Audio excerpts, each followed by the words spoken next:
Well, wasn't that a disaster? Vikings fall 14-7 to the Cleveland Browns. We're here to pick up all the pieces and insult those who deserve it here on the Locked On Vikings podcast.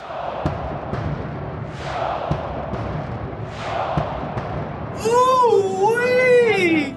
You are Locked On Vikings, your daily Minnesota Vikings podcast, part of the Locked On Podcast Network, your team every day. What's going on, everybody? Welcome to the Locked On Vikings podcast, part of the Locked On Podcast Network, your team every day. And thank you so much for making Locked On Vikings your first listen every day. We are free and available on all platforms, including YouTube. Come to YouTube if you want to see some occasional bunny footage and tortured facial expressions as I go over the happenings of a team that constantly annihilates me. We got to talk about the 14-7 as much as we don't want to. We have to talk about the 14-7 loss to the Cleveland Browns at home. Browns come in, don't do a lot on offense. They put up 14, but they absolutely shellac on defense. And the Vikings offense, especially the offensive line, and we'll talk a lot about them, don't worry about it, just got the crap kicked out of them, and they couldn't move the ball. They couldn't get anywhere. I think the stat that probably defines this one is 5 3-and-outs and a one-play drive that was a deep shot on the first play that got intercepted. So call that 6 drives that got no first downs. That's obscene. That's disgusting. The game started off looking a little better. They drove down right away. They scored. Then the Browns drove all the way down to scoring distance. They did a turnover on downs, but everything kind of stalled out from there. And actually the game stayed in 7-0 for a while. The Browns went down and scored. There was a debacle we'll talk about later that ended in that being a 7-8 score. And then for the rest of the game, the Browns only got a couple field goals, but the Vikings just stalled and punted and punted and punted and punted and had a bunch more drives at the end, turn it over on downs. Look, defensively, that feels like a pretty good game, right? 14 points seems like you kind of figured them out defensively, which if you're going to talk about like the Zimmer versus Stefanski thing, that's the side of the ball, right? And I would probably say that Zimmer got the better of Stefanski on that side of the ball, but it didn't matter because of what happened on the other side of the ball. But we should probably acknowledge that most of those drives included somewhere in there a terrible Baker Mayfield miss. So we have to probably like make that a caveat, and we can't quite take the 14 points at face value. Again, I'm going to get deeper into that later. But ultimately the game comes down to, so you're down 14-7 for the whole fourth quarter, and you get 3 shots at a game-winning drive, probably. I would call it 3. You went 3-and-out on one of them, and then you get the ball back with like 3.5-ish minutes to go. They take about 2 minutes off the clock, and they were trying to drive down and take all of the time off the clock so that they could kind of score as the clock hits 0 so you don't give the other team the ball back. It's pretty classic clock management stuff. A lot of people were really mad about that. Like, why are they wasting time? They had 3.5 minutes and all 3 timeouts, so they knew that if they did fail, they would be able to get the ball back, which turned out to be true. But they stalled out on that first drive. They end up turning the ball over on downs. And then on the last drive, they had about a minute left, and they had to use some timeouts to stop the clock. So they had 1 timeout on the way back. And they had, so like a minute with 1 timeout needing a touchdown. Again, that's plenty of time. The Vikings have given up less, have given up a touchdown with 20 seconds left and a timeout. 1 minute and a timeout is forever. But again, they end up not making it. They actually really, really struggled to move the ball on that drive. They took like 40 seconds to get the ball in midfield. And by the time they actually got within decent striking distance, they had about enough time for 2 more plays, and one of them was a check down.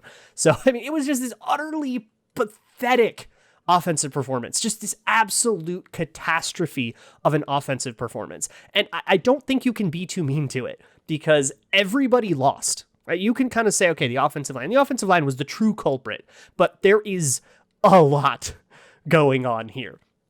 The offensive line got killed, and the Browns didn't blitz a lot. It was a lot of rushing with 4. They just lost all their matchups. There are 1,000 absolutely hideously ugly, disgusting, get him off the team kind of reps from Rashad Hill. This is the game we were worried about with Rashad Hill. If Christian Darrisaw wasn't going to be ready in time, what happens to Rashad Hill? It's this one. This is what we were worried about with Rashad Hill versus Myles Garrett. This is what we were worried about with Rashad Hill versus Chandler Jones, too. He did okay in that one. He got absolutely destroyed in this one. Oli Udoh had a terrible game, which is super disappointing considering the game that he had last week.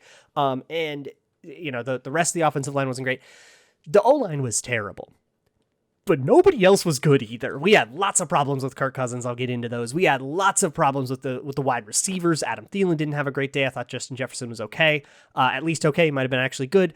And the running backs had their problem. Dalvin Cook was in and out of the game with an ankle injury. There were actually a lot of players who tried to play this game through injury on both sides of the ball that kind of had to go in and out of the game and didn't really make it and probably were pushing it a little bit too hard. There was a lot going on here, and there were some problems with the coaching and the play calling too. There was just a lot going on. When you only score 7 points in a game, either there is something weird going on with like turnovers or, like a weird, sometimes there's games where each team gets the ball 7 times and it's actually not that remarkable to only get 7 points because the last couple times you turn it over on downs, even though you got in a field goal range, which is what happened here. But when you only score 7 points in a game and you get so thoroughly wrecked by what is clearly a superior team, there's a lot to pick up. This isn't like one of those one-score games where you can look at all these little moments and say, well, maybe it was this, maybe it was that, maybe if we went for that 4th down, maybe if we converted on that play, maybe if he caught this pass. There are some of those, and there's some plays we wish we had back. But for this, at least on the offensive side of the ball, you got your ass kicked. And if there's nothing else you take from this game, take from it that the Vikings offense got its ass kicked. That is what happened here. This is not a knife's edge game. Yeah, it was a 1-score game. It didn't feel like a 1-score game. And I think if Baker Mayfield were half of a quarterback, and go listen to Locked On Browns, they're very worried about Baker Mayfield over there. So it's not just me being a homer. If Baker Mayfield were any bit better of a quarterback, I think the Browns probably could have won this by double digits, by 30 points. They could have destroyed us. But Baker Mayfield left a lot of opportunities on the field. The Vikings failed to seize those opportunities because they played real bad. And that is, we got to pick up the pieces from that. When you get your ass kicked in the NFL, you can't dwell on it. We fans will, because it hurts, and that's okay. That's our prerogative.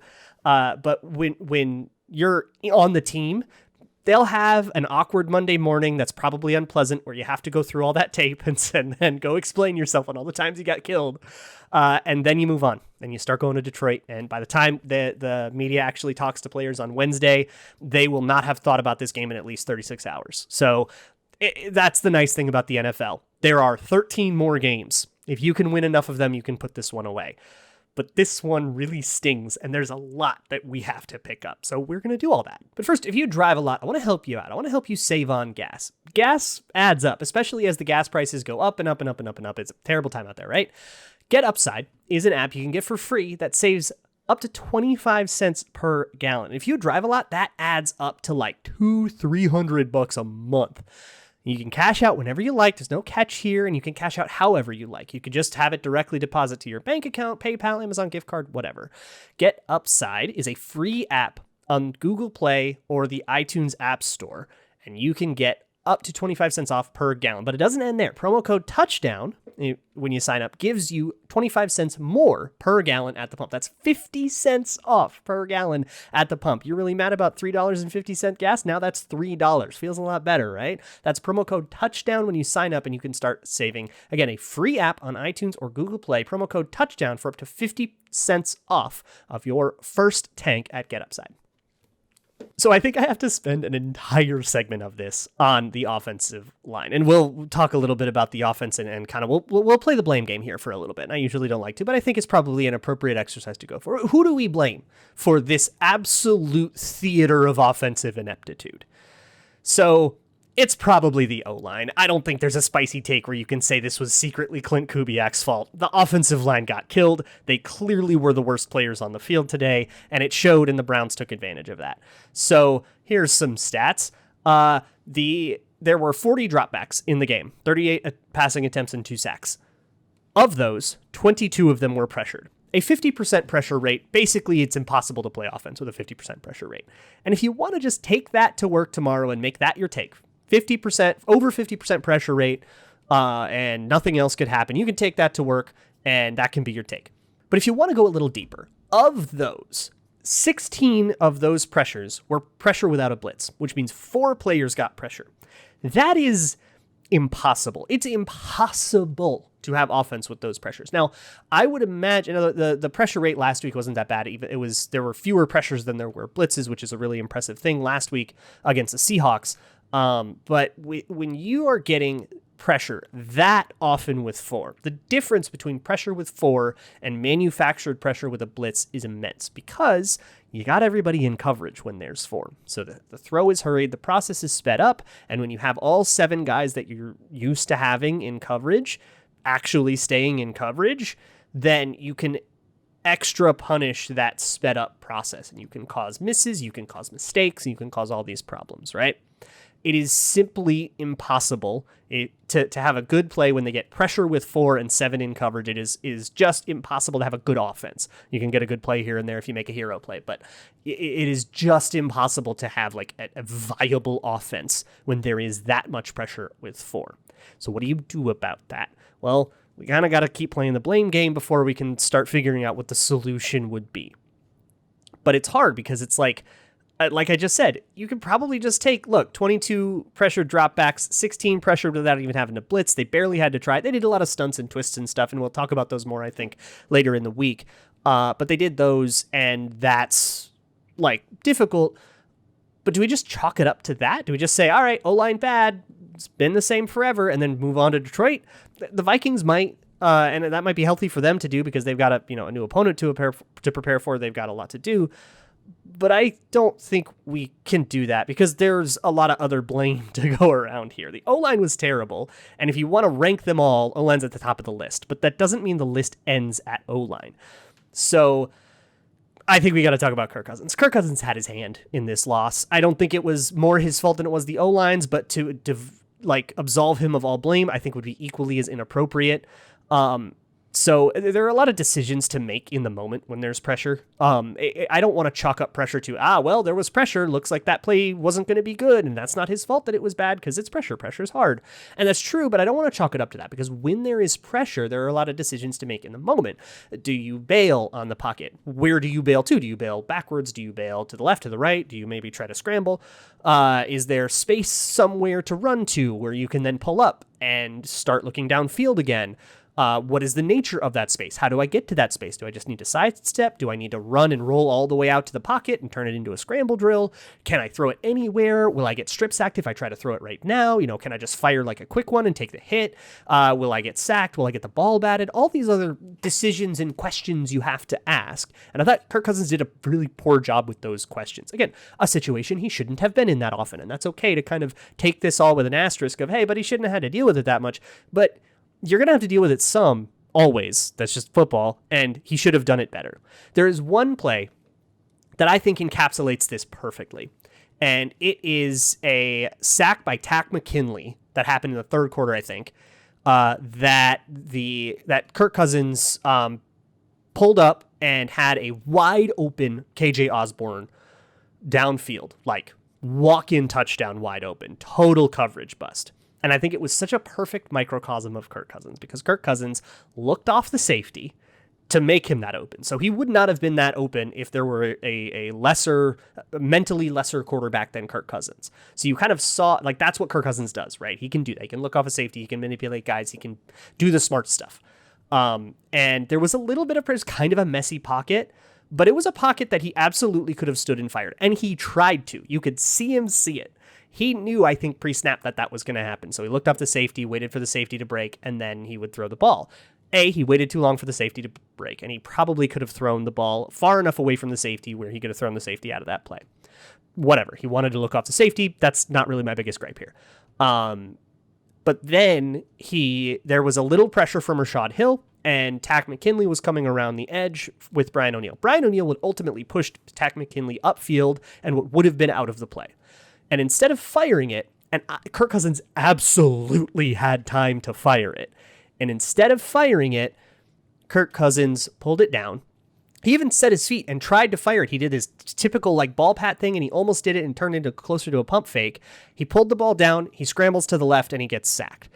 He didn't have to bail on that pocket. That pocket was messy, but it was there. He could have sidestepped. He could have worked that pocket a little bit, but he didn't need to break it entirely, and he did. And that's a problem that Kirk Cousins has a lot. He bails on pockets he does not need to bail on. And I think that decision point is one he's really bad at. So you got to keep him out of that decision point. The Vikings did a bad job of that, but you also have to criticize Kirk Cousins for being bad at that decision point. And then he takes the sack. It would have been a walk-in touchdown in a game they lost by a touchdown. It's really hard for me to move on from that play because it encapsulates every single critique I've ever had of Kirk Cousins. He sees the play. He knows what he's looking at. He totally could have made that throw, and then he didn't because he got scared of a strip sack that wasn't coming, and then he bailed on a pocket he didn't have to bail out of, and then he could have totally, at any point, he could have stopped and thrown that ball, but he scrambled too long, and he held the ball too long, and then he took a sack. It is such a Kirk Cousins play. And ultimately, I think Kirk didn't make the players around him better. He made them worse. He made the offensive line have to block for more, and they couldn't do it. When the offensive line failed to block, he highlighted it. When the wide receivers failed at their routes, he highlighted it. He did not elevate the players around him. He dragged them down. He was the anchor in this game. And that's not a good thing to be as a quarterback. And you can take that take, you can run it to a contract place, future the franchise rebuild, whatever. But today, he made the players around him worse. And I don't think he was actively terrible as a quarterback, but he certainly did not elevate the talent around him. And I think that's a big, big, big Kirk Cousins thing. And then Kubiak has his hand too. And I have to look closer, but I think some of the things that he does, he really had a low depth of target, a lot of quick throws, a lot of get the ball out and let guys make plays in space kind of plays. And I think that came back to haunt him because the Browns are a really good tackling team and kind of counter that. And then of course they got pressure with 4. But when you get pressure with 4 as a coach, what do? Pause this. Think about it. Think of what you do. Let's say they go up against the Lions. The Lions get a lot of pressure with 4. So first couple drives, Lions get a ton of pressure with 4. You're Clint Kubiak. What do you do? Do you call screens? Well, they did. They were a catastrophe. Do you keep in a tight end or a running back to block? They took an insta sack in max protect once. 8 people. They were triple teaming Myles Garrett and took a sack almost exactly at the top of the drop back. Do you try quick passes? Well, the wide receivers were losing at their releases, so the timing of that was messed up, and that would turn into a sack too. And sometimes quick game would just get pressured that fast, which honestly is impressive. I'm not even mad. That's just incredible. And I mean, Kubiak ran every idea that NFL teams have to mitigate pressure with 4. And there has to be a point at which you go, okay, Clint, you did all you could. At a certain point, somebody has to beat someone. You can't play football where nobody wins a matchup and expect to have any control over the game. The only way you win a game where nobody beats anybody is if it's one of those games where the other team gets 19 penalties and, totally pisses all over themselves, and maybe you can win that game. But otherwise, somebody's got to beat somebody. You can't draw a play where nobody has to beat anybody. Somebody's got to beat somebody, and nobody beat anybody. Offense sucked. So look, I want to talk about the defense too. The offense gets a lot more attention, but there's some interesting stuff going on defense. But first, do you sympathize with having too many logins for watching TV? It's kind of weird. You have to log into this device or this thing, that this smart TV doesn't get this app, and you want to watch this show, which is only available here, and you have to do it on your phone, and then you're watching highlights. Maybe only live shows are on this, and you have to log into everybody, and sometimes you have to steal it from your mother-in-law and all that. Get rid of all that. Consolidate all that with DirecTV Stream. It brings live and on-demand together like never before. You only need one device. You only need one login. It is all consolidated and right there for you. The ultimate dream in universal TV technology. And the best part about it, no annual contract. Get rid of all the clutter, get rid of the confusion, and get your TV together. You can learn more at directtv.com. That is directtv.com, where you can get DirecTV Stream. I also want to talk to you about the best tasting protein bar on the planet. What if you could eat a candy bar that had 18 grams of protein and then 4 grams of sugar and 4 grams of carbs and was keto friendly if you're doing the keto thing? That's Built Bar. Built Bar is a miracle. It's a dream come true. You can have chocolate peanut butter and not feel guilty about it, or chocolate mint or raspberry cookies and cream, whatever floats your boat. They have 9 main series flavors. They're all delicious. I recommend the sampler box. You can get 2 of each of their 9, see what you like, but they have other limited edition flavors that come by on the website as well. So head on over to built.com. That's you can also do builtbar.com, and you can enter promo code LOCKED15, LOCKED15, and you get 15% off of your next order. That's promo code LOCKED15 at built.com. All right, so let's wrap this up on a lighter note, because there were some pretty cool things on the defense and some things that we can be happy about. There's some blemishes and stuff, but ultimately they only give up 14 points, and that's going to be the figure that matters at the end of the day, right?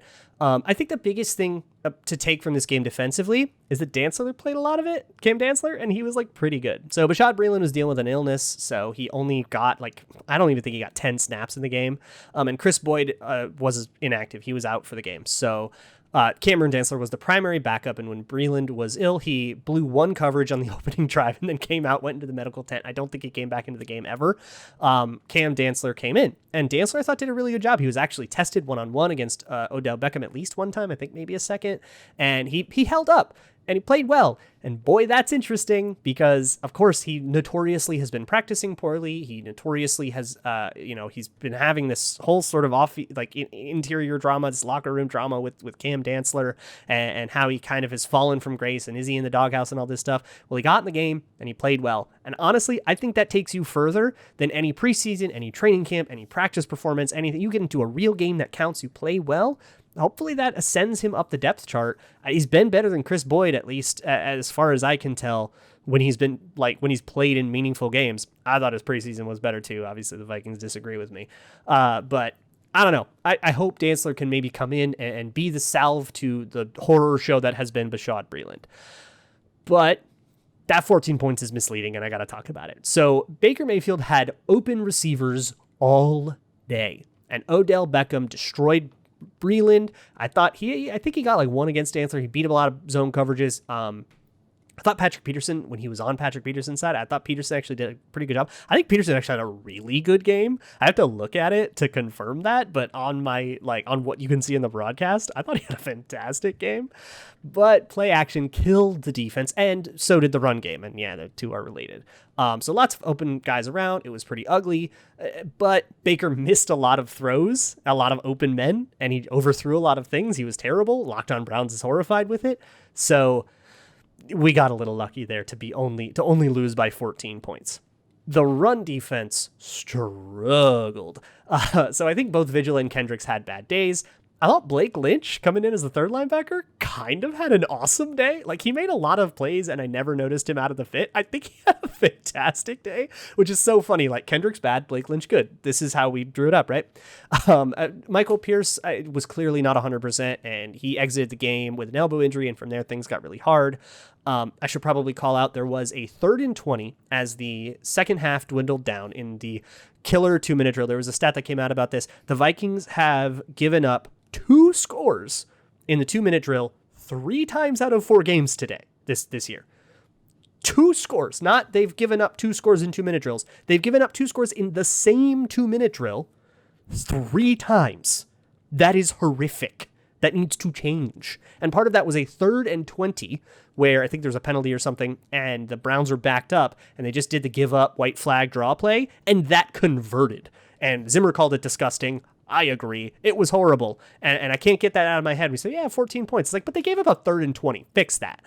But ultimately, I think a huge problem was way too much Sheldon Richardson and Armon Watson. That's hard when Michael Pierce is out. But also, I didn't think Dalvin Tomlinson got enough snaps. I think they had about an even snap share between Richardson and Tomlinson. I think that was a huge mistake against the zone run Nick Chubb, Kareem Hunt team. I think that was a really bad coaching decision.